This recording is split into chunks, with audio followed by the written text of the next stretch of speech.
Hey guys, good morning. Happy Tuesday. It's Daryl here. It is 3:30 a.m. here in Connecticut on the East Coast. I wanted to make this video bright and early. I've been thinking about it a lot. The Black National Anthem, Lift Every Voice and Sing, will be played before N.F.L. games, all N.F.L. games for the first week of N.F.L. games. I also want to talk about the Cleveland Indians and the Washington Redskins. I am half Native American, Micmac Nation from Maine.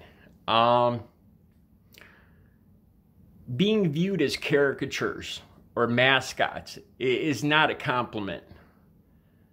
When Donald Trump talks about Elizabeth Warren and Pocahontas, he was saying that she doesn't look like an Indian to him. I don't know if most Americans understand what an insult that is. I mean, look at me. Would I look more Native American if I had a war bonnet on? If I was smoking a peace pipe? If my skin was a little more, was more painted red? If I had a tomahawk in my hand, maybe? This is a caricature of my ancestors. It's an insult. All right, I want to talk about the Black National Anthem. Lift Every Voice and Sing. It was first sung around 1900 by the segregated Stanton School. Now, I'm part Native American and white American, and I'm going to just give my view, my opinion of this. It's just my respectfully giving my opinion of the Black National Anthem. To me, I see that African Americans were brought here, were enslaved, put in chains, and brought here. They didn't come here by choice. They didn't come here to discover a new world that was already inhabited, which makes no freaking sense to begin with. Okay, once the Emancipation Proclamation was made, and then eventually once it got to all the states after Juneteenth, African Americans were free people, but they were segregated. They were segregated and they were pushed out of white society. They were viewed as less than by white America. They were pushed out. They were segregated, the drinking fountains, buses, schools. Like I said, this is my half native, half white person's opinion, and I'm trying to do it respectfully. I could see this national anthem coming as a result of that. I could understand that they wouldn't feel represented. They'd feel pushed out and segregated, so developing their own national anthem seems perfectly sensible, a perfectly sensible thing to do, to remind them of being Americans and bring respect back, respect and honor back to their race. That was being stolen, by being pushed out of America. So it's perfectly understandable, in my view, you know, in a white half white, half Native American. My view, it's perfectly understandable to develop their own national anthem.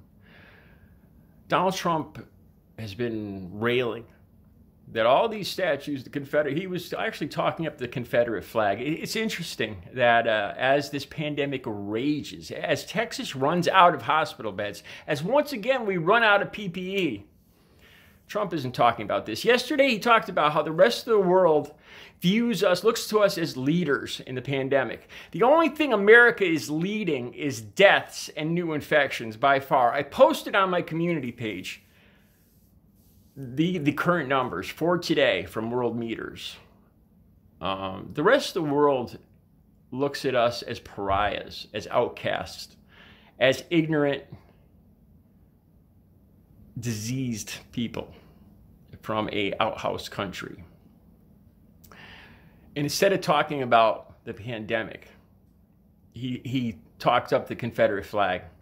He talked about how Bubba Wallace should apologize Bubba Wallace is the only black NASCAR driver. He found a noose hanging in his work area, his assigned garage. Of course, he was appalled and reported it. This is like a Jewish American going to their shop in, say, in like New York City or whatever, and finding a swastika painted on the front door. Same thing.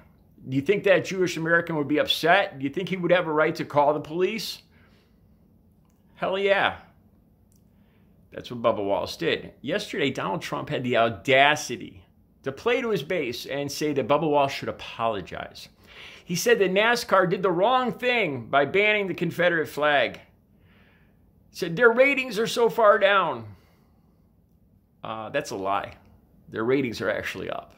That was a total lie. NASCAR ratings are actually up. So instead of talking about the pandemic yesterday, he talks about the Confederate flag, how history shouldn't be erased, how our children shouldn't be indoctrinated by these anarchists. This is just pure nonsense, pure horse crap, feeding to his base because he knows he's lost respect of most America and the rest of the world. And his only last hope of getting reelected is his base. So he's just taking off that hood and he's playing directly right to his base now. He's not hiding who he is. Let's just say that. So he talks about how we shouldn't hide history with these, the Columbus statues. Of course, Columbus is a lie to me as being half Native American. But anyway, he says we shouldn't hide history. Well then, Donald Trump, if we shouldn't hide history, then the Black National Anthem is without a doubt part of American history. It's its whole invention, its whole being written. It was part of America pushing black Americans out of society, out of regular society, out of normal society, segregating them. It is part of American history. It is part of white history too. It's the Black National Anthem, but it is part of white or all Americans' histories. And so, according to Donald Trump, it should be played before our national anthem for that first week in all N.F.L. games. Black Lives Matter.